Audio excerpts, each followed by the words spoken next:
An idolater easily loses compassion for the weak. And so, though Jesus was judged, He was the one actually judging the untrue worship that kept people blind and deaf to the true God and to the poor. The church, we who claim that we live by the life of Christ, we who claim to offer His living sacrifice, cannot run away from our mission, from the mission of Jesus, to unearth the false gods worshipped by our world. How many people have exchanged the true God for idols like profit, prestige, pleasure, control? Those who worship false gods will offer their lives to the false gods. In reality, these false gods are self-interests. The false god is myself. So to keep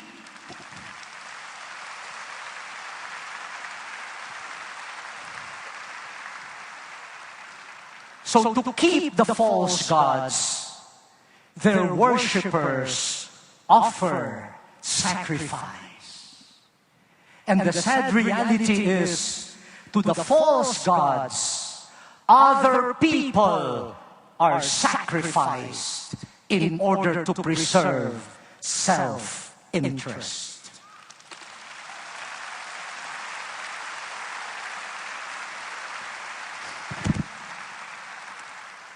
How many factory workers are being denied the right wages for the God called profit?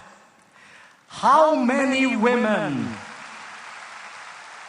are being sacrificed to the God called domination? How many children are being sacrificed to the God called lust?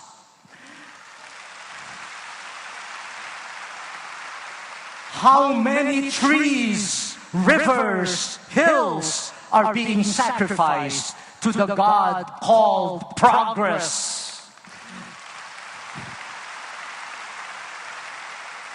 And how many poor people are being sacrificed to the God of greed? And defenseless people sacrificed to the God of national security.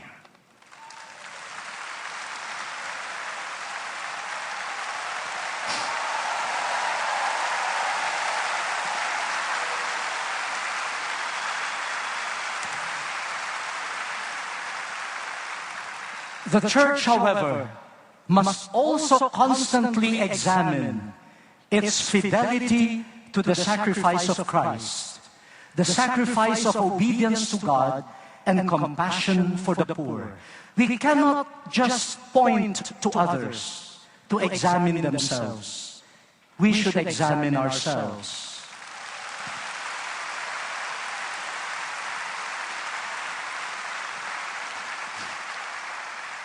Like those who oppose Jesus in the name of authentic religion, we could be blind to God and neighbors due to our self-righteousness, spiritual pride, and closeness or narrowness of mind.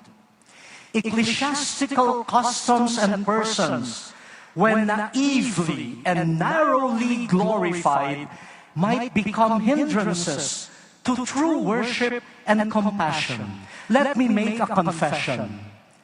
I am disturbed when some people who do not even know me personally conclude that my being a bishop automatically makes me closer to God than they could ever be.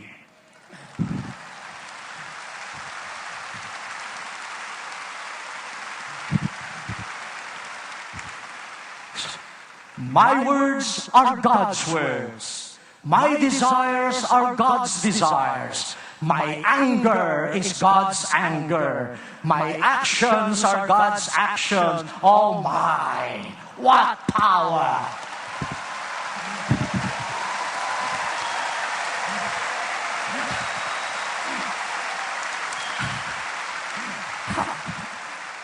Continuation of confession.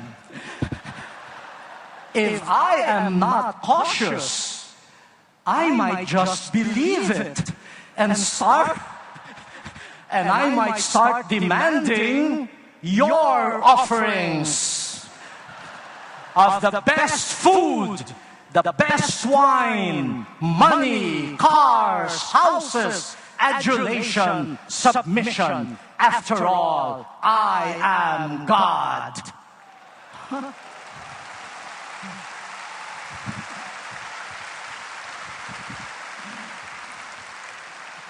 I might take so much delight in my stature and its benefits that I might end up being insensitive to the needs of the poor and the earth.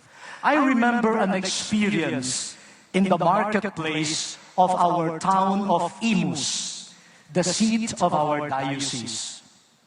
One Saturday morning, I went to the market to monitor the prices of goods and the condition of the simple market vendors. I saw a woman selling vegetables and fruits in the corner. She was one of those who went to Sunday Mass regularly. It was only 10 o'clock in the morning, but she was already closing her store. So I asked her the reason. She told me, I belong to a prayer group.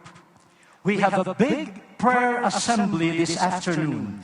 Some tasks were assigned to me, so I want to be there early.